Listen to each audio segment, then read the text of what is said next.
الحمد لله والصلاة والسلام على سيدنا محمد وعلى آله وأصحابه أجمعين.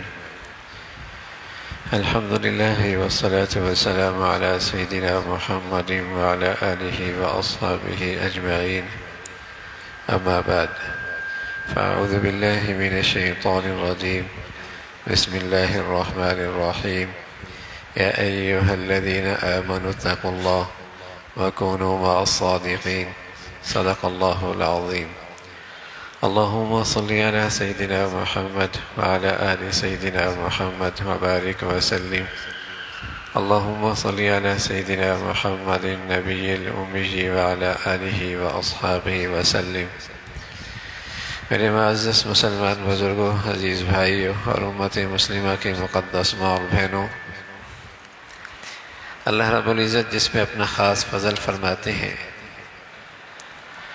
اسے دینی زندگی پر اعتماد عطا فرماتے ہیں. جس پر اللہ تعالیٰ کی خاص مہربانی، خاص فضل، خاص کرم ہوتا ہے، اسے اللہ تعالیٰ دینی زندگی پر اعتماد نصیب فرماتے ہیں. یہ اعتماد کہ دینی زندگی مجھے دنیا آخرت کی فلاح بہبود دلا سکتی، میری فلاح و بہبود دنیا کی یا آخرت کی، دین کی زندگی میں ہے. یہ کسی کو اعتماد نصیب ہو جائے، اس پر کسی کو یقین نصیب ہو جائے، کسی کی یہ سوچ اور فکر بن جائے، اس پر اللہ کا بڑا کرم ہے.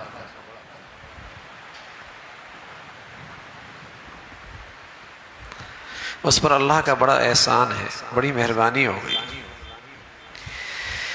جو اپنی دینی زندگی کے بارے میں یہ اعتماد رکھتا ہے، یہ یقین رکھتا ہے کہ فلاح و بہبود دنیا آخرت کی اس دینی زندگی میں،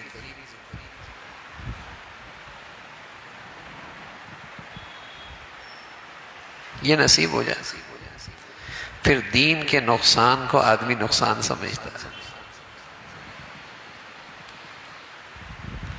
اور دینی زندگی کے نفع کو آدمی پھر نفع سمجھتا ہے. جیسے مجھے یقین ہے کہ فیکٹری سے میرا گھر چلتا ہے، کارخانے سے میرا گھر چلتا ہے، دکان سے میرا کاروبار چلتا ہے، ملازمت سے میری زندگی چلتی ہے، آمدنی سے میری زندگی کا سارے مسئلے حل ہوتے ہیں. یہ تو اعتماد ہے نا. تو اس کا نقصان لگتا ہے، اس کا نفع لگتا ہے. اس نقطۂ نظر سے، اس لائن سے اگر نقصان ہو جائے پریشان ہو جائے، اور اس لائن سے اگر نفع مل جائے کتنی خوشی ہوتی ہے، کتنی خوشی ہوتی ہے. سبحان اللہ.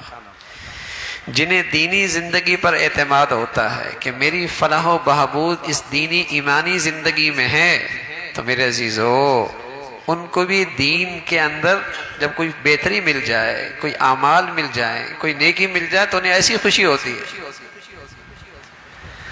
اور دینی زندگی میں کہیں کوتاہی اور نقصان ہو جائے تو وہ ایسی پریشان ہوتے ہیں جیسے ہم دنیاوی لحاظ سے پریشان ہوتے ہیں.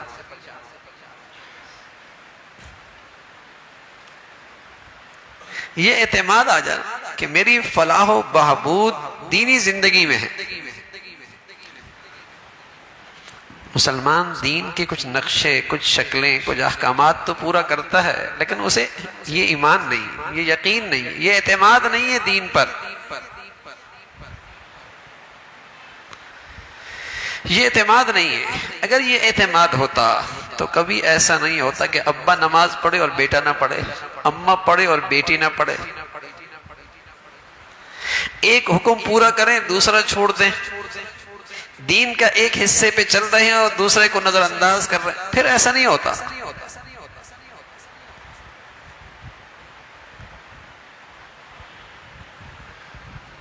کیا خیال ہے؟ ایک دکان سے نفع آ رہا ہو، دوسری دکان میں گھاٹا ہو رہا ہو، دونوں برداشت ہے؟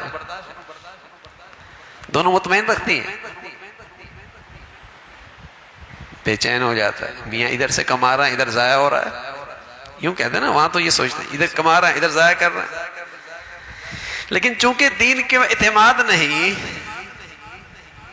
تو نماز پڑھ رہے ہیں، یہ خیال نہیں آتا کہ بازار میں تو میری نماز ضائع ہو رہی ہے،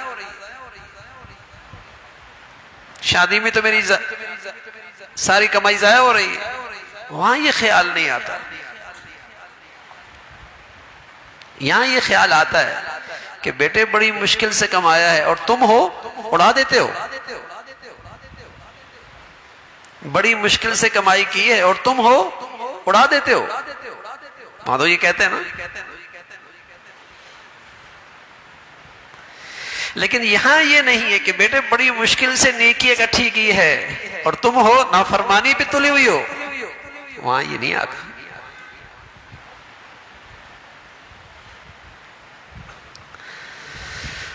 تو وہ بڑا خوش نصیب آدمی ہے جسے اللہ رب العزت یہ اعتماد نصیب فرما دے کہ میری فلاح و بہبود دینی زندگی میں ہے، ایمانی زندگی میں ہے، ہدایت کی زندگی میں ہے،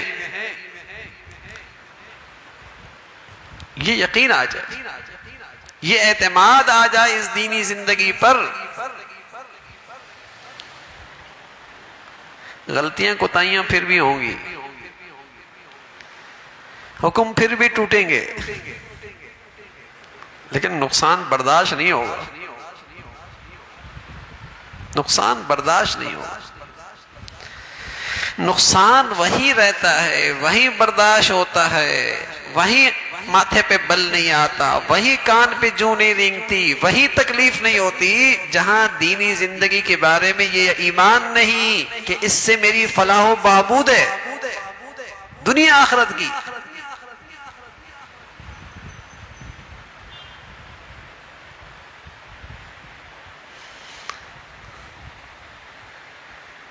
یہ خوش نصیب آدمی جسے یہ اعتماد نصیب ہو جائے، بلکہ اسے اللہ رب العزت شرح صدر نصیب فرما دے دین کے بارے میں، بلکہ یوں کہیے اس کے دل کی آنکھیں کھل جائیں، اس کو سمجھ آ جائے کہ میری فلاح و بہبود صرف دینی زندگی میں اور کچھ نہیں۔ نہ دکان سے زندگی بنے گی، نہ فیکٹری سے بنے گی، نہ کارخانے سے بنے گی، نہ مال سے بنے گی، نہ اسٹیٹس سے بنے گی۔ یہ یقین آ جائے کہ میری دنیاوی زندگی بھی دینی زندگی سے بنے گی، اخروی زندگی بھی میری دینی زندگی سے بنے گی، یہ ایمان آ جائے۔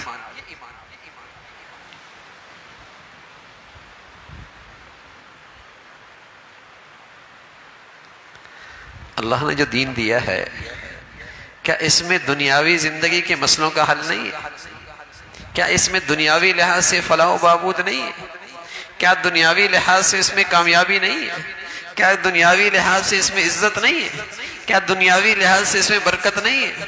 کیا دنیاوی لحاظ سے اسے زندگی کا سکون؟ سب کچھ ہے، اور صرف اسی میں ہے اور کسی میں نہیں ہے، صرف اسی دینی زندگی میں ہے اور کسی میں نہیں ہے۔ اور کوئی اگر سمجھتا ہے کسی اور میں ہے تو عقل میں فطور آ گیا، گناہوں کی نحوستوں کی وجہ سے سمجھ بوجھ میں فطور آ گیا، اللہ کی نافرمانی کی وجہ سے عقل گم کر بیٹھا گناہوں کی ظلمت کی وجہ سے۔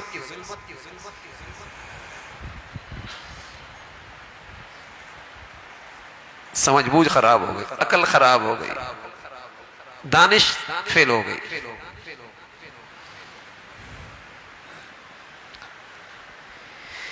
یہ اندر آ جائے کہ میری فلاح و بہبود میرے بچوں کی، میری بچیوں کی، میرے گھر کی، مرد کی، عورت کی، امیر کی، غریب کی فلاح و بہبود صرف دینی زندگی میں۔ اگر یہ اندر نہیں آ رہا، خطرے کی بات ہے کہ وہ دین کے بارے میں صحیح سوچ نہیں رکھتا، صحیح فکر نہیں رکھتا، اپنے نبی پہ صحیح اعتماد نہیں رکھتا، اللہ کو حکیم نہیں سمجھتا، رحیم نہیں سمجھتا، رحمان نہیں سمجھتا۔ ارے اس اللہ نے تو یہ دین دیا ہے جیسے میری زندگی کے لیے بارش کی ضرورت ہے، ہوا کی ضرورت ہے، پانی کی ضرورت ہے، سورج کی ضرورت ہے، چاند کی روشنی کی ضرورت ہے میری زندگی کے لیے، اس سے زیادہ ضروری میری زندگی کے لیے اللہ کا دین ہے۔ جیسے رحمت کی بارش اللہ کی رحمت، جیسے سورج کی روشنی اللہ کی رحمت، جیسے چاند کی روشنی اللہ کی رحمت، جیسے آب و ہوا یہ اللہ کی رحمت، ایسی اللہ کا دین بھی اللہ کی رحمت۔ یہ زحمت کی چیز نہیں، یہ رحمت کی چیز ہے۔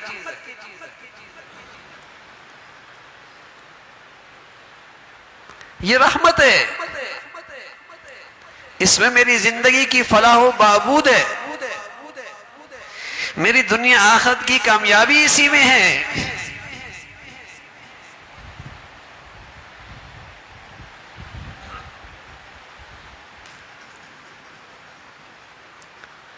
یہ بنیادی خرابی ہے، جس خرابی کی وجہ سے مسلمانوں کے گھروں میں دین میں اضافہ ہونے کے بجائے کم ہوتا جا رہا۔ باپ دیندار ہے تو بیٹا نہیں ہے، ماں دیندار ہے تو بیٹی نہیں ہے، کچھ دینداری ہے تو کچھ نہیں ہے، یہ سمجھ خراب ہو گئی۔ دنیاوی زندگی پر اعتماد ہے نا بھائی، کہ یہاں سے آتا ہے، زندگی پیسوں سے بنتی ہے، تو بتائیے 30 سال کے مقابلے میں آج مالداری بڑی نہیں بڑی، خوشحالی بڑی نہیں بڑی، اسٹیٹس بڑا نہیں بڑا؟ سائیکلوں پہ چلتے تھے، ٹین کے گھر ہوا کرتے تھے، روکھا سوکھا کھایا کرتے تھے، امیر غریب سب کی زندگی میں بڑھوتری آئی نا، سب کی زندگی میں بڑھوتری آئی، لیکن دین کا کیا حال ہو گیا؟ عبادت ہے تو معاملات کوئی نہیں، کچھ معاملات ٹھیک رہے تو معاشرت کوئی نہیں، کچھ اخلاق اچھے ہیں تو عبادات کوئی نہیں، ابا میں ہے تو اولاد میں کوئی نہیں، گھر میں ہے تو بازار میں کوئی نہیں، غمی کی حالت میں ہے تو خوشیوں میں گناہوں کا طوفان ہے۔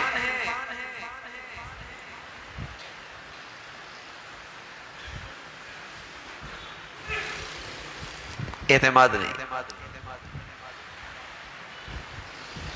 اس دینی زندگی پر آج مسلمانوں کا اعتماد نہ رہا۔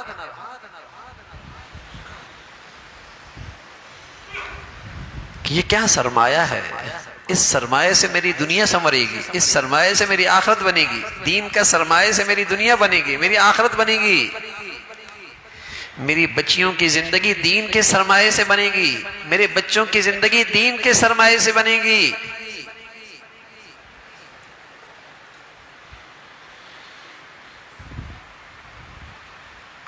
یہ اللہ بھی کہہ رہے ہیں، یہ اللہ کا رسول بھی کہہ رہے ہیں، قرآن بھی کہہ رہا ہے، نبی کی ارشادات میں بھی یہی ہے، لیکن میرا دل اس کو کتنا مانتا ہے؟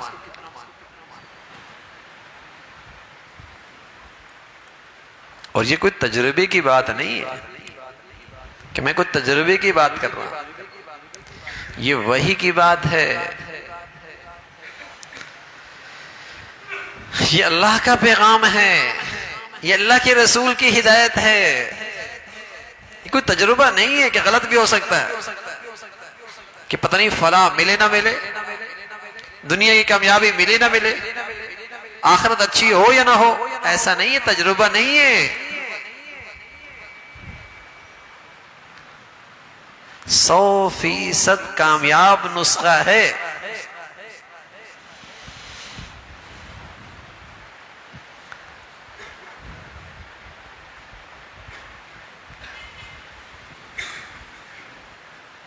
اس دینی زندگی پر اعتماد کتنا ہے؟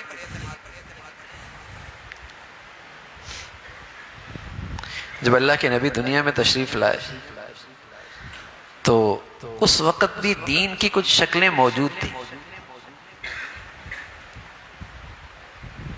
آسمانی دین کی کچھ شکلیں موجود تھیں، وہ لوگ نماز بھی پڑھتے اپنے انداز، حج بھی کرتے، بیت اللہ کا طواف بھی کرتے، رفائی کام بھی کرتے تھے، ستو پلایا کرتے تھے، دودھ کی سبیلے لگایا کرتے تھے، میٹھے پانی کی سبیلے لگایا کرتے تھے۔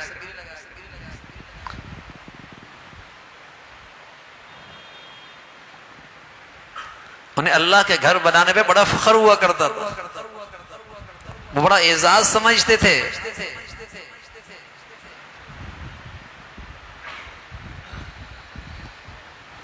آسمانی زندگی کی، آسمانی دین کی کچھ شکلیں ان میں موجود تھی، لیکن بے جان تھی، بے روح تھی، بے جان تھی، بے روح تھی۔ کیوں؟ انہیں اس بات پر یقین نہیں تھا کہ اس سے ہماری زندگی بھی بن سکتی۔ نمازیں تھیں، حج بھی تھا، سبیلی بھی تھی، کھانا کھلانا بھی تھا، سخاوت بھی تھی۔ آپ کے نبوت سے پہلے یہ چیزیں موجود تھیں۔ یہ ان کی زندگیوں میں عبادت بظاہر یہ چیزیں چل رہی تھی، لیکن انہیں اس پر اعتماد نہیں تھا، بے روح تھی، بے جان تھی کہ کر لیا تو کیا ہونا ہے، نہ کر لیا تو کیا ہونا ہے۔ جیسے ہمیں 4 پڑھ لی تو کیا ہوگا، اگر فجر چھوڑ لی تو کیا ہوا، ابا نے پڑھ لی تو ٹھیک ہے، اماں نے نہیں پڑھی تو کیا ہوا، بیٹے نے پڑھ لی تو ٹھیک ہے، بیٹی نہیں پڑھی تو کیا ہوا، اسکول جانا تھا، تیاری کرنی تھی۔ بے روح عبادت، بے جان عبادت۔ دینی زندگی کی یہ ساری چیزیں بے روح، اعتماد کوئی نہیں اس سے کچھ ہو سکتا ہے۔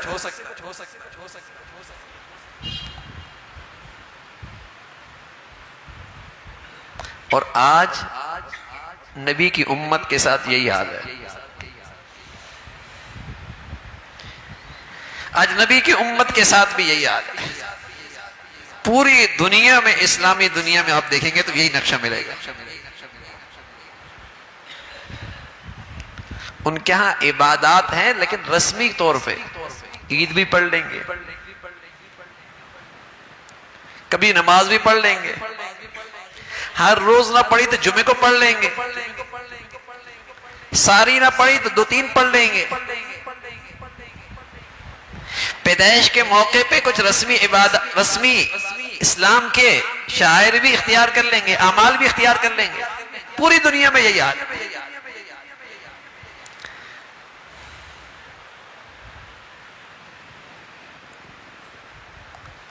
لیکن انہیں اس دینی زندگی پر اعتماد کوئی نہیں کہ اس سے ہماری زندگی میں کچھ فلاح ہوگی، کامیابی ہوگی، کوئی عزت ملے گی، کوئی زندگی سنورے گی، کوئی اچھا ہو جائے گا، اس سے کوئی آخرت بنے گی۔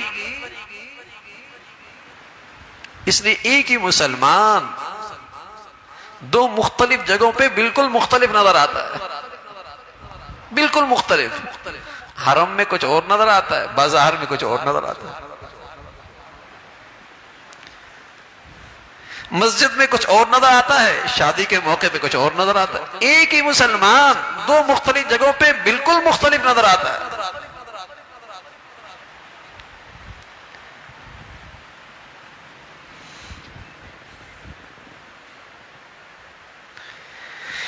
تو آج اس دینی زندگی پہ مسلمانوں کا اعتماد نہیں رہا کہ یہ ہمیں فلاح دے سکتا ہے، کامیاب کر سکتا ہے۔ اس میں ہماری نجی زندگی، گھریلو زندگی، بچے بچیوں کی زندگی، قومی زندگی، گھر کی زندگی، اس میں مسائل کا حل ہے، یہ اندر سے نہیں مانتا۔ ہاں، مسائل کا حل مانتا ہے، پیسے میں، آمدنی میں مانتا ہے، کاروبار پہ مانتا ہے، روزگار پہ مانتا ہے، اور اس کے لیے تو پھر اپنے بچوں کو بچپن سے تیار کرتا ہے، کیونکہ اس پہ ایمان جو ہے۔ کیوں پڑھاتا ہے؟ اس لیے تو نہیں پڑھاتا کہ اچھا مسلمان بن جائے، اس لیے پڑھاتا ہے کہ اچھا کما لے۔ یہ بچی کو اس لیے تو نہیں پڑھاتا کہ وہ اچھی مسلمان بن جائے، وہ تو اس لیے پڑھاتا ہے کہ اچھا کما لے، کیونکہ اچھے کمانے سے زندگی بنے گی۔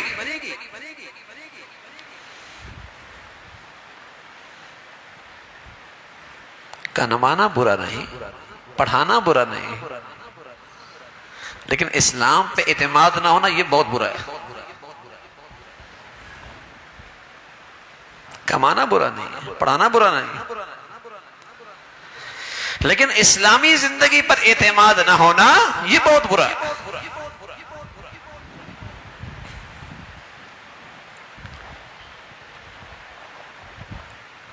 اس دینی زندگی پر اعتماد نہیں ہے آج مسلمان۔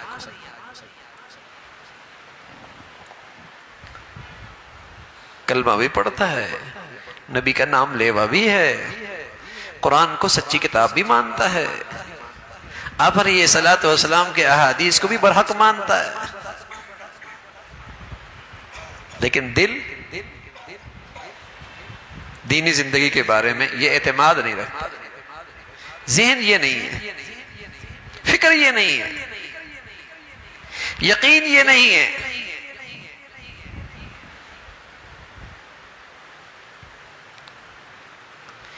جس سرمایے سے زندگی بننے کا یقین ہے، جس سرمایے سے زندگی بننے کا یقین ہے، اس کی حفاظت کیسے کرتے ہیں؟ اس کی کیسے حفاظت کرتے ہیں؟ ہونا تو یہ چاہیے تھا کہ مسلمانوں نے رمضان میں دینی زندگی کا سرمایہ اکٹھا کیا تو رمضان کے بعد مسجدیں بھر جاتی کہ سرمایہ کی حفاظت کرنی ہے۔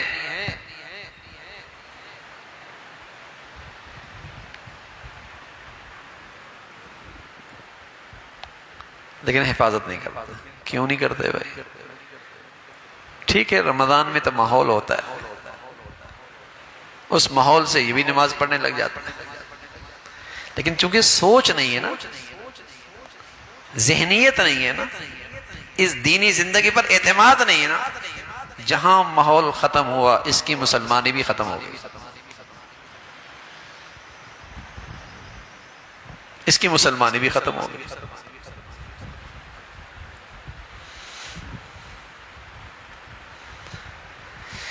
اس کی مسلمانی بھی نہیں رہتی۔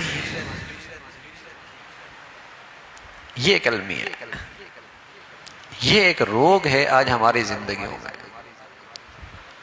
نہ ہمارے بڑوں کو آج اسلام پر اعتماد رہا، اور بدقسمتی سے نہ آج ہم نے اپنے بچیوں کو کچھ ایسا پڑھایا کہ ان کی ذہنیت بنتی، ان کی سوچ بنتی، ان کی فکر ہوتی، انہیں اسلام پر اعتماد ہوتا۔ وہ ذہنیت ختم ہو گئی۔ بلکہ اب تو اس سے بھی خطرناک بات کہ اسلامی زندگی اختیار کریں گے تو زندگی میں مشکلات آ جائیں گی۔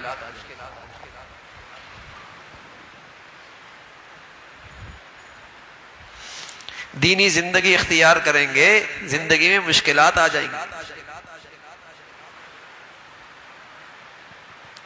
یہ اللہ کو علیم بھی مانتا ہے، حکیم بھی مانتا ہے، رحیم بھی مانتا ہے، رحمان بھی مانتا ہے، اور یہ بھی مانتا ہے کہ اللہ بڑی محبت کرتے ہیں، اور پھر اس کے بھیجے ہوئے دین کے بارے میں یہ خیال رکھتا ہے کہ یہ تو آج ہمارے لیے مشکلات پیدا کرے گا۔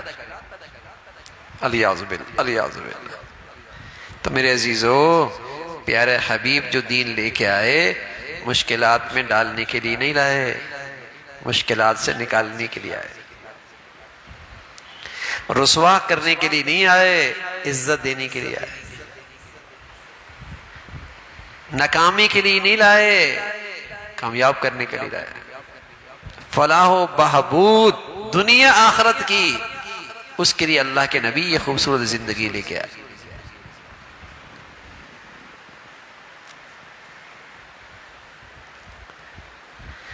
اللہ تعالی ہم پر بھی رحم فرما دے بھائی، کہ اللہ ہمیں بھی یہ سوچ نصیب فرما دے، ہمیں اپنی دینی زندگی پہ اللہ ہمیں اعتماد نصیب فرما دے۔ اعتماد آ جائے نا پھر نقصان لگے گا، پھر اس سرمایہ کی حفاظت کی فکر ہوگی۔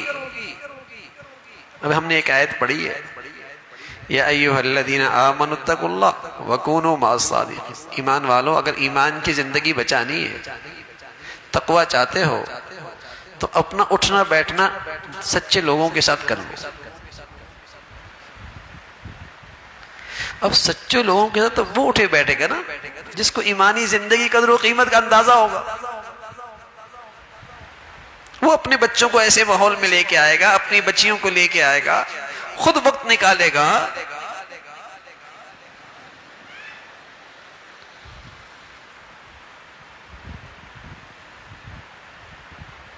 ہر چیز کے لیے وقت ہے، لیکن ایمانی زندگی حاصل کرنے کی اور ایمانی زندگی سیکھنے کی اور ایمانی زندگی میں اضافہ ہو، اس کے لیے میرے پاس وقت نہیں ہے.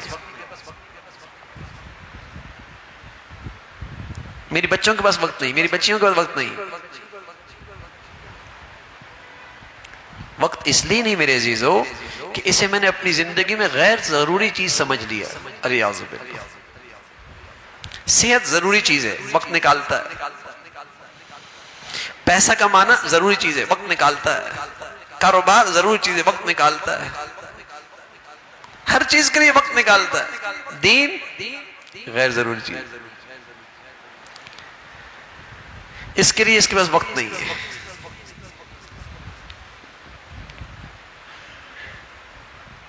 اس کے لیے اسے سچ کیا ہے، فکر نہیں ہے. جب چیز کی اہمیت نہ ہو، عظمت نہ ہو، تو میرے عزیزو پھر اس کے لیے وقت کہاں نکلتا.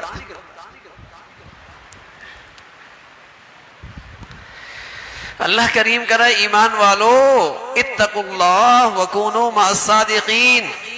اے ایمان والو، ایمان کی زندگی بچانی ہے، اس کی حفاظت کرنی ہے، تقوی اختیار کرنا ہے تو سچوں کے ساتھ رہو.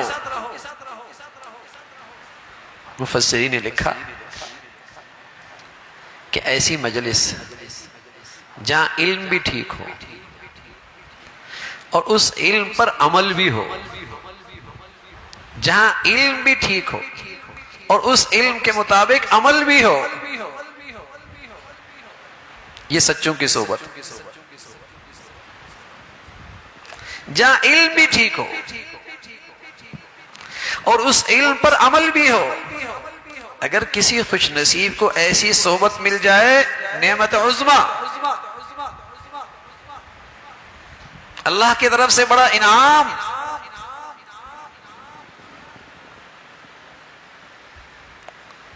اس سے ایمانی زندگی بچتی ہے.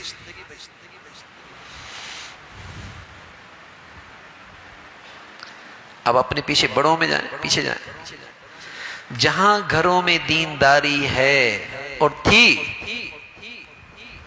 ان کا کسی ایسی صحبت سے بڑی محبت اور عقیدت کا تعلق تھا.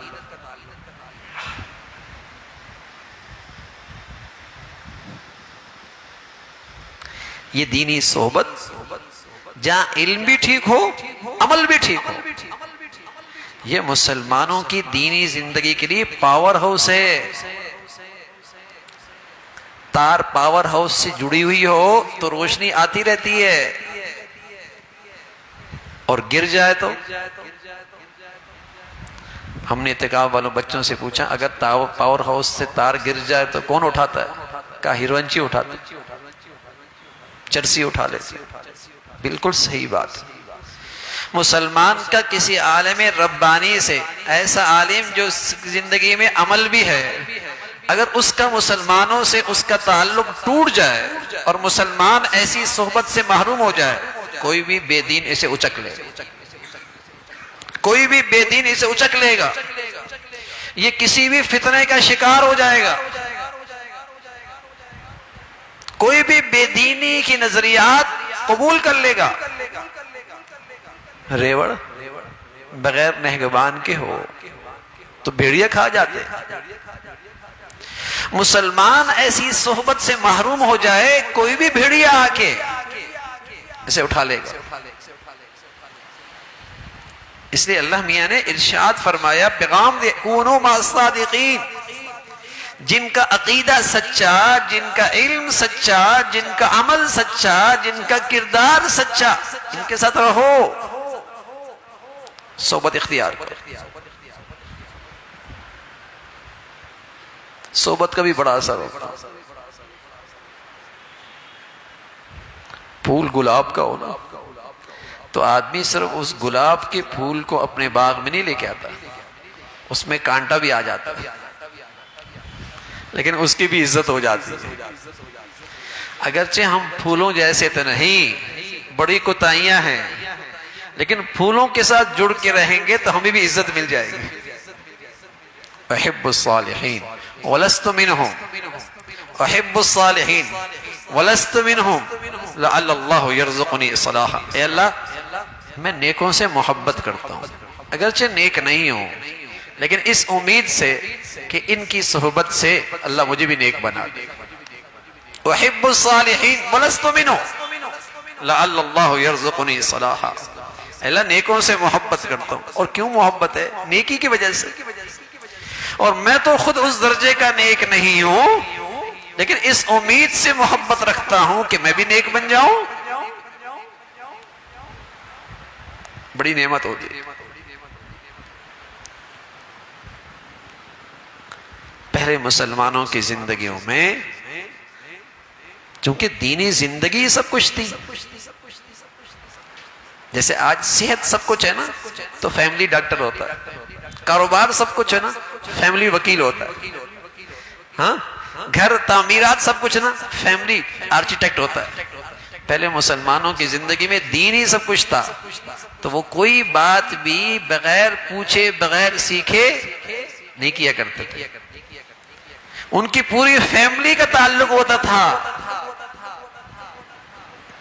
اب فیملی ڈاکٹر تو سمجھ میں آتا ہے، فیملی وکیل بھی سمجھ میں آتا ہے، لیکن کسی مربی سے ایسا تعلق کہ میرے گھر کی دینی زندگی کا مشورہ، پوری زندگی کا مشورہ کسی مربی سے، کسی مصلح سے، یہ سمجھ میں نہیں آتا. ادھر تو کیا کہتے ہیں، خود پڑھ لو نا، انٹرنیٹ پہ سب کچھ ہے نا، تو میاں اماں کا علاج بھی انٹرنیٹ سے دیکھ کے کر لیا کرو، ڈاکٹر کے پاس جانے کی کیا ضرورت ہے. ماں تو بڑے محتاط ہیں، آپ ماں تو بڑے محتاط ہیں. ارے میاں تمہیں انگریزی بھی آتی ہے، نسخے بھی سارے موجود ہیں، خود ہی کر لو نا، گھر بھی خود ہی بنا لو.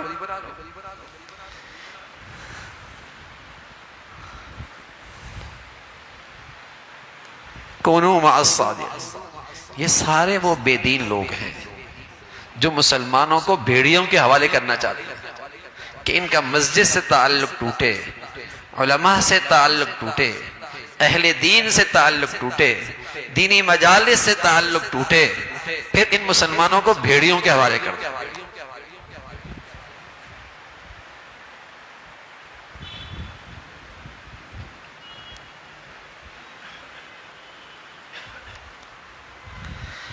تو یہ صحبت ہے، اس صحبت کی برکت سے ایمان بڑھتا ہے، دینی زندگی محفوظ رہتی ہے، ترقی ہوتی ہے. حضور علیہ السلام سے پوچھے گا یا رسول اللہ میں اپنا کچھ اوقات فارغ کر کے کن کے ساتھ اٹھا بیٹھوں؟ فرمایا اذا رؤوا ذکر اللہ، فرمایا جنہیں دیکھ کر اللہ یاد آ جائے اور جن کی صحبت میں بیٹھنے سے آخرت کی فکر نصیب ہو. اگر ایسے زمین پہ لوگ مل جائیں قدر کرو، آخرت کی فکر نصیب ہو جائے. اور وہ صحبت زہر قاتل ہے، وہ کتاب زہر قاتل ہے، وہ لیکچر زہر قاتل ہے جس کی صحبت میں بیٹھنے سے اہل دین پر بد اعتمادی بڑھے، اہل دین کے بارے میں بدگمانی بڑھے، اہل علم کے بارے میں بدگمانی بڑھے. وہ زہر قاتل ہے.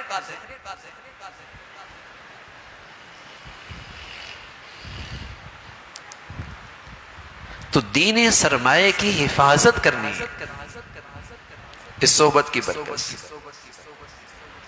حضور علیہ السلام فرمایا کرتے تھے المرء مع من احب، آدمی کا حشر کل انہی لوگوں کے ساتھ ہوگا جن کے ساتھ یہ دنیا میں محبت کرتا ہے. اللہ والوں سے محبت، اہل دین سے محبت، اہل تقوی سے محبت، دل سے محبت ہے. ہم ایسے نہیں ہیں لیکن محبت میں سچے ہیں. اللہ کی ذات سے امید ہے ہمارا حشر بھی اللہ ان نیک لوگوں کے ساتھ فرما دے. صحابہ فرمایا کرتے تھے رضوان اللہ اجمعین، ہمیں ایمان کے بعد جس بات سے سب سے زیادہ خوشی ہوئی وہ اللہ کے نبی کے اس ارشاد سے، کیونکہ ہم بس اوقات دکھی ہو جایا کرتے تھے۔ ایک صحابی گھر میں بیٹھی ہوئی ہے، خیال آیا یہاں تو ذرا سی بے چینی ہوتی ہے، اللہ کے نبی کا چہرہ دیکھ لیتے تھے، صحبت میں چلے جاتے ہیں، بے چینی ختم ہو جاتی ہے۔ اس جنت میں کیا مزہ آئے گا جہاں آپ اوپر ہوں گے ہم نیچے ہوں گے، اس میں مزہ ہی کیا آئے گا؟ وہاں ہم کس کے پاس جائیں گے؟ وہاں کس کے پاس جائیں گے؟ سبحان اللہ۔ تو اللہ کے نبی صلی اللہ علیہ وسلم سے جب یہ ارشاد سنا نا کہ المرء مع من احب، المرء مع من احب، فرمایا ہمارے اپنی اعمال کے بارے میں تو ہماری دو رائے ہو سکتی ہیں، پتہ نہیں صحیح ہے بھی یا نہیں، لیکن جو ہمارے دل میں اپنی نبی کی سچی محبت تھی نا، اس میں کوئی دوسری رائے نہیں تھی، اس میں ہم بڑے سچے تھے۔ تو ہمیں اس سے بڑی خوشی ہوئی کہ آدمی جس سے محبت کرتا ہے اسی کی طرف اٹھایا جائے۔ اور رسول اللہ صلی اللہ علیہ وسلم نے ایک دعا سکھائی ہے، اللہم انی اسألک حبک وحب من یحبک، اے اللہ اپنی بھی محبت دے دے اور زمین میں وہ لوگ جو تجھ سے محبت کرتے ہیں، جن سے آپ محبت کرتے ہیں، اے اللہ ان کی بھی محبت دے دے، اے اللہ اپنی محبت بھی دے دے اور اس زمین میں جو تجھ سے محبت کرتے ہیں، جن سے تجھے محبت ہے، اللہ ان کی محبت دے دے۔ ظاہر ہے جو اللہ سے محبت کرتا ہے اللہ بھی تو سے محبت کرتا ہے، تو ان کی بھی محبت دے دے۔ اس لیے دینی صحبت میں آدمی کو تب فائدہ ہوتا ہے، تب فائدہ ہوتا ہے جب آدمی اس دینی مجلس میں محبت کے ساتھ آئے، عقیدت کے ساتھ آئے، عقیدت کے ساتھ آئے، محبت کے ساتھ آئے اور طلب کے ساتھ آئے۔ ایک آدمی بیت اللہ میں صفائی کر رہا ہے اور 30 سے 40 سال سے وہاں صفائی کرتا ہے، لیکن جب وہ اپنے ملک میں واپس جاتا ہے تو نماز بھی نہیں پڑھتا۔ 30 سال بیت اللہ میں رہا، صفائی کی، پانی اٹھایا، خدمت کی، زندگی نہیں بدلی۔ اور ایک آدمی 60 سالہ، 70 سالہ، 80 سالہ بوڑھا زندگی بھر کی پونجی کما کے بیت اللہ جاتا ہے اور ایک ہی نظر سے بیت اللہ جاتی ولی بن جاتا ہے۔ کیوں بھائی؟ وہ آدمی جو وہاں کام کر رہا تھا اس کے دل میں وہاں کی عقیدت نہیں تھی، ملازمت تھی، عظمت نہیں تھی، طلب نہیں تھی، اور یہ آدمی عقیدت کا توشہ لے کر گیا، محبت کا توشہ لے کے گیا، طلب کی دولت لے گیا، زندگی کی کایا ہی پلٹ گئی۔ حاجی امداد اللہ مہاجر مکی رحمۃ اللہ علیہ سے پوچھا گیا، حضرت آدمی کسی اللہ والے سے، کسی نیکی مجلس سے کب فائدہ اٹھاتا ہے اور کب محروم رہتا ہے؟ فرمایا فائدہ تب اٹھاتا ہے جب اس کے دل میں عقیدت اور محبت بھی ہو۔ اور خالی ہاتھ کب رہتا ہے؟ فرمایا کئی سالوں سے آتا جاتا رہے لیکن محبت سے دل خالی ہے، عقیدت سے دل خالی ہے، تو وہ وہاں سے خالی ہاتھ ہی جائے گا۔ اس لیے میرے عزیزو، کوئی ایسا عالم مل جائے جس کا علم بھی سچا، عمل بھی سچا، اور آپ کے دل میں اس کی عقیدت اور احترام ہے، وہاں ضرور جائیں اور طلب کی نیت سے جائیں۔ انشاءاللہ ایمان بھی بچے گا، خاتمہ بھی ایمان پہ ہوگا، نجات بھی مل جائے گی۔ کسی بھی عالم دین سے آپ کا تعلق ہو، لیکن محبت ضروری ہے، عقیدت ضروری ہے، اعتماد ضروری ہے، یہ زندگیاں بدل دے گا، یہ زندگیاں بدل دیتا ہے، یہ عقیدت محبت زندگیاں بدل دیتی ہے۔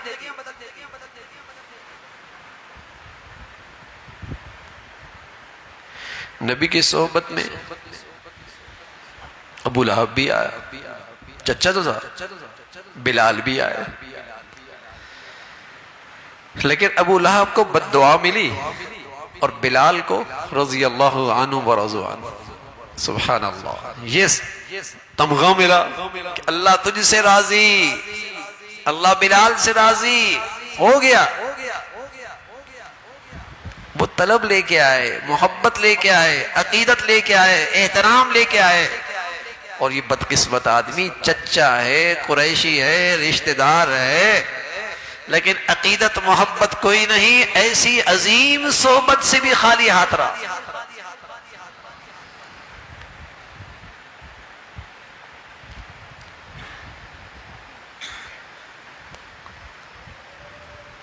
تو دینی مجلس سے، دینی صحبت سے وہی فائدہ ہوگا جہاں آپ عقیدت کے ساتھ جائیں گے، جہاں آپ محبت کے ساتھ جائیں گے، جہاں آپ طلب کے ساتھ جائیں گے۔ یہ چیزیں زندگیاں بدلتی ہیں۔ ہاں پہلے اچھی طرح جانچ لے، دیکھ لے، ہاں لیکن جب جائیں تو پھر عقیدت کے ساتھ جائیں گے، اور اس کے بغیر چارہ کار بھی کوئی نہیں بھائی۔ اس کے بغیر دین کہاں سے سیکھیں گے؟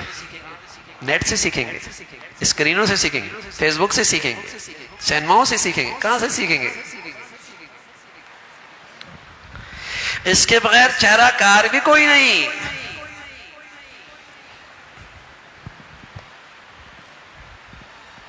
کوئی کہہ دے کہ نہیں میں قرآن سے خود سیکھ لوں گا، تو اگر قرآن سے اللہ میاں نے سب کو خود ہی ہدایت دینے ہوتی تو اپنے نبی کو بھیجنے کی ضرورت ہی کیا تھی؟ وہ تو عربی جانتے تھے، اور ہر گھر میں اللہ قرآن اتار دیتا، خود ہی ہدایت پہ آ جاتے۔ لیکن کبھی ایسا نہیں ہوا کہ اللہ تعالیٰ نے کتاب اتاری ہو اور رسول نہ بھیجا ہو اور شخصیت نہ بھیجی ہو، کبھی ایسا نہیں ہوا۔ کوئی آسمانی کتاب بغیر شخصیت کے نہیں آئی۔ ہاں اتنا تو ہوا کہ شخصیت موجود ہے، کتاب نہیں آئی، اور اس نے پہلی والی کتاب ہی سے پیغام سنایا، اسی کی دعوت دی، اسی کو نصاب سے تربیت فرمائی۔ لیکن ایسا کبھی نہیں ہوا کتاب آئی ہے اور شخصیت نہ آئی۔ تو کتاب اللہ بھی ضروری ہے اور رجال اللہ بھی ضروری ہے۔ اللہ کی کتاب بھی ضروری ہے اور اللہ والی بھی ضروری ہے،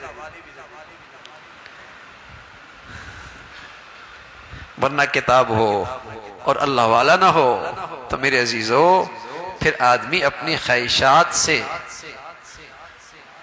زندگی گزار دے۔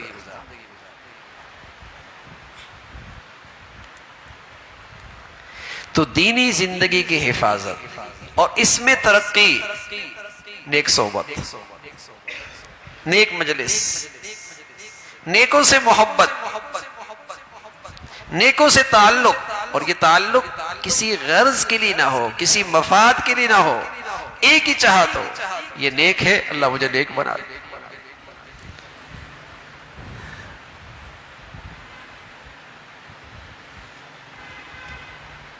اس محبت کے ساتھ ایسا آدمی محروم نہیں ہوتا، ایسا آدمی محروم نہیں ہوتا۔ اور ہم نے تو بار بار اس کا تجربہ کیا۔ جب آپ کسی کی صحبت میں عقیدت کے ساتھ جائیں اور طلب کے ساتھ جائیں تو بس اوقات ایسا لگتا ہے میری یہی ضرورت تھی جو اللہ نے ان سے کہلوا دی۔ اللہ نے ان سے وہی بات کہلائی جس کی مجھے ضرورت تھی،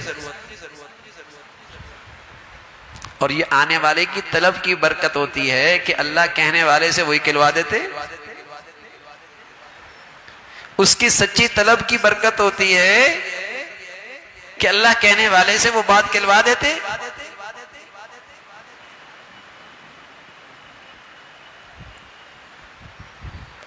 تو سچی طلب ہو، اور جب بھی کسی دینی مجلس میں جائیں اللہ سے مانگ لیا کریں، اللہ تعالیٰ سے مانگ لیا کریں، اے اللہ عمل کی توفیق نصیب فرما۔ ہاں ہم اس لیے آ رہے ہیں، ہم اس لیے جا رہے ہیں، ہم اس لیے بیٹھ رہے ہیں، رسمن نہ ہو، رسمن نہ ہو۔ میرے عزیزو نماز بھی رسمن پڑھی تو اس کا اثر کوئی نہیں ہوگا۔ اس لیے حکیم الامت تھانوی رحمۃ اللہ علیہ فرمایا کرتے جب نماز پڑھو نا یہ نیت کر لیا کرو، اے اللہ اس نماز کا اثر دے کہ میری زندگی سے گناہ ختم ہو جائے۔ پھر دیکھیے اگر چند نمازی بھی ایسی پڑھ لی تو کتنے گناہ چھوٹ جائیں گے۔ نیت کی نا کہ اللہ میں جھوٹ بولتا ہوں، غیبت کرتا ہوں، بد نظری کرتا ہوں، اللہ نماز پڑھ رہا ہوں اور تیرے قرآن کا تیرا قرآن سچ ہے، سچ کہا ہے قرآن نے کہ نماز پڑھنے سے گناہ ختم ہو جاتے ہیں، اے اللہ میں نماز پڑھ رہا ہوں مجھے بھی گناہوں سے محفوظ کر دو۔ اس نیت سے نماز پڑھ کے دیکھیں، اور اسی طرح دینی صحبت میں جب آئیں تو اسی نیت سے آئیں کہ ہماری دینی زندگی میں ترقی ہو، رسمن نہ ہو، طلب لے کے آئیں. پھر آپ کا آنا، آپ کا وقت نکالنا، آپ کا بیٹھنا سب عبادت ہے، سب عبادت. شاہ ابرالحق رحمۃ اللہ علیہ فرمایا کرتے تھے کہ اگر دینی زندگی کی حفاظت کرنی ہے تو ایسی مجلس جس کا علم پر بھی اعتماد ہو، جس کا عمل بھی اپنے علم کے مطابق ہو، وہاں اگر ہر روز ممکن نہیں تو ہفتے میں ایک بار، ہر ہفتے میں ممکن نہیں تو 15 دن میں ایک بار فرمایا اپنے بچوں کو بھی لے کے جاؤ، اپنے گھر والوں کو بھی لے کے جاؤ. غذا ہے، ہماری ضرورت ہے، اس سے ہماری توانائی ہے، دین کی سمجھ ٹھیک ہوتی ہے. ورنہ تو روز کھانا کھاتے ہیں، روز غذا استعمال کرتے ہیں، لیکن کم از کم اس دینی غذا کے لیے تو وقت نکالنا چاہیے، اور طلب کے ساتھ. کہیں بھی ایسی صحبت میسر آ جائے جہاں سے آپ کی طبیعت ملتی ہے، آپ کو اس سے مناسبت ہے، آپ کو اس سے محبت اور عقیدت ہے، نعمت عظمی ہے، قدر کیجئے.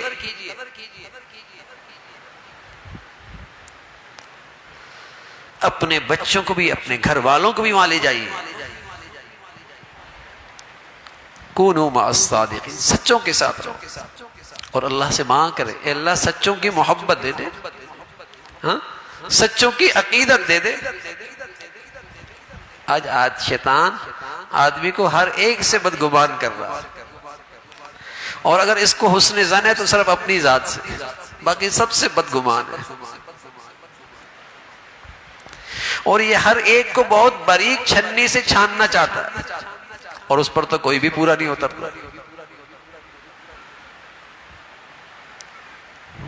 اس پہ تو کوئی بھی پورا نہیں آتا، تو بدگمان کر دیتا، بدگمانی میں مبتلا کر دیتا.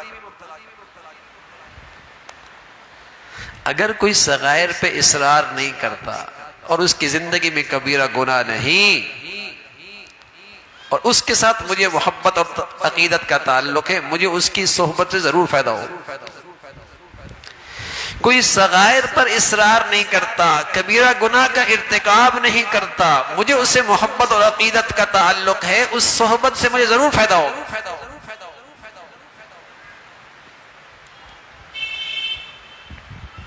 اس تعلق سے مجھے فائدہ ہو. ایسی تو دوستیاں بھی کام آتی ہیں، ایسے تو تعلق بھی کام آتے ہیں. الاخلاء یومئذ بعضهم لبعض عدو الا المتقین. فرمایا ساری دوستیاں دشمنیوں میں بدل جائیں گی، دوستیاں دشمنیوں میں بدل جائیں گی، لیکن جس دوستی کی بنیاد نیکی ہوگی، تقوی ہوگی، پرہیزگاری ہوگی، یہ دوستی کل قیامت میں، آخرت میں بھی کام آئے گی. یہ دوستی کام، دنیا میں بھی کام، آخرت میں بھی کام آئے گی.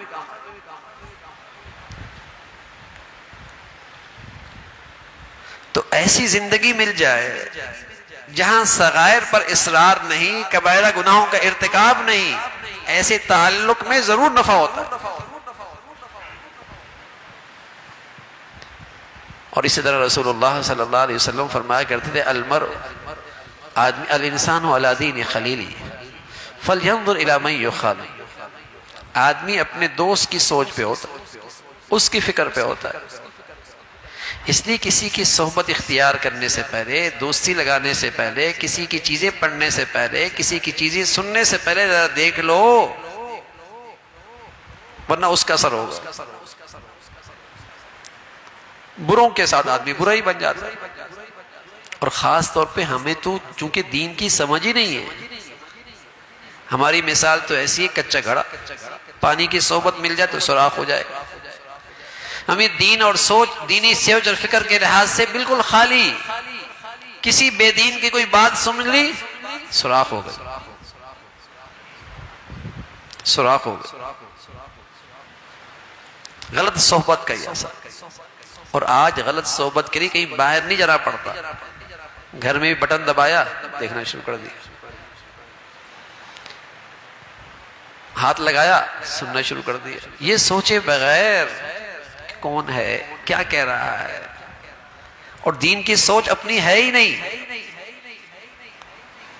تو بس اوقات آدمی بے دینی کی نظریات پی جاتا ہے اور اسے اندازہ بھی نہیں ہوتا۔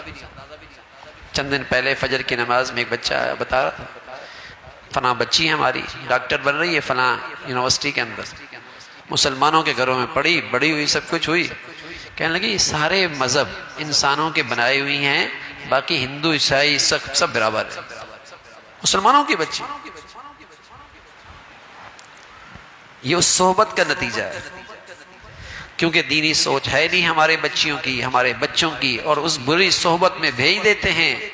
جو بے دین آدمی پڑھاتا ہے، جیسا لٹریچر ہوتا ہے، جیسا ماحول ہوتا ہے، اسے وہ پی لیتی ہے، اور ماں باپ کو ہوش اس وقت آتا ہے جب وہ اسلام کے خلاف باتیں کرنا شروع کر دیتے ہیں۔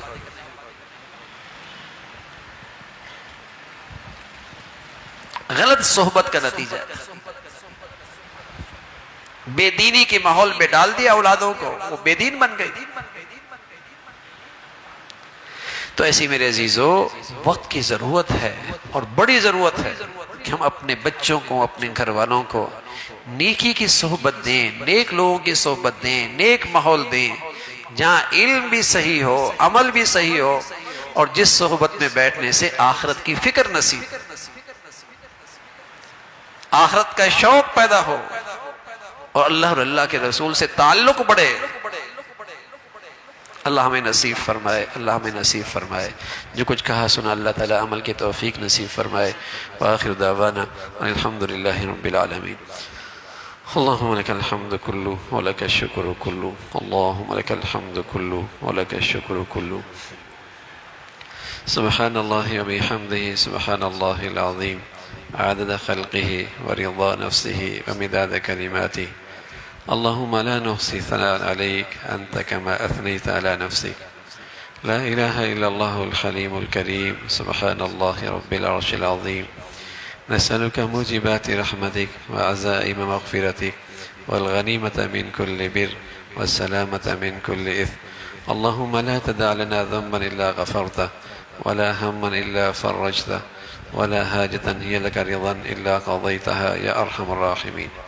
اے مولا کریم جو کچھ کہا سنا عمل کی توفیق نصیب فرما، ایمان والی سکون والی چین والی عزت والی زندگی نصیب فرما، بری زندگی سے بری موت سے برے حالات سے محفوظ فرما، اے مولا اپنے پسند کا جینا نصیب فرما، کلمے والی موت نصیب فرما، اپنے فضل سے مولا کریم تمام حاضرین حاضرات کی تمام جائز حاجات کو پورا فرما، مشکلات کو آسان فرما، پریشانیوں کو ختم فرما، اپنے فضل سے مولا کریم اپنی محبت نصیب فرما، اپنے حبیب کی محبت نصیب فرما، جو تجھ سے محبت کرتے ہیں جو تیرے پیارے ہیں ان کی عظمت محبت نصیب فرما، اے مولا کریم ہر قسم کے ظاہری باطنی فتنوں سے محفوظ فرما، رمضان کی برکتیں اے مولا اس پوری سال نصیب فرما، رمضان کا نور اور رمضان کی ایمانی اعمال اے اللہ اس کی توفیق پورے سال نصیب فرما، اے اللہ اس کی برکتیں اے اللہ اس کی قوت اور طاقت پورے سال ہم سب کو عطا فرما،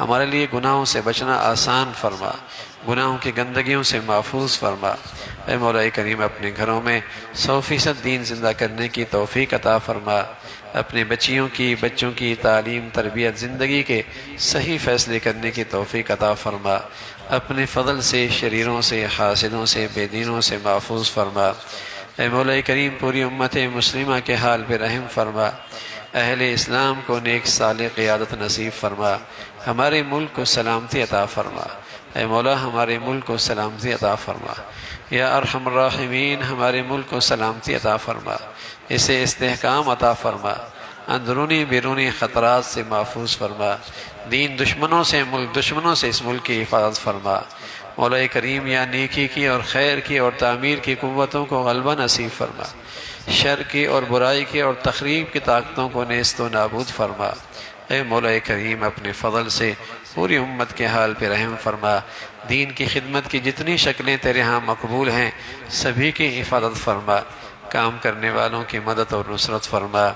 ربنا تقبل منا انك انت السميع العليم وتب علينا انك انت التواب الرحيم، وصلى الله على سيدنا محمد وعلى آله وأصحابه أجمعين برحمتك۔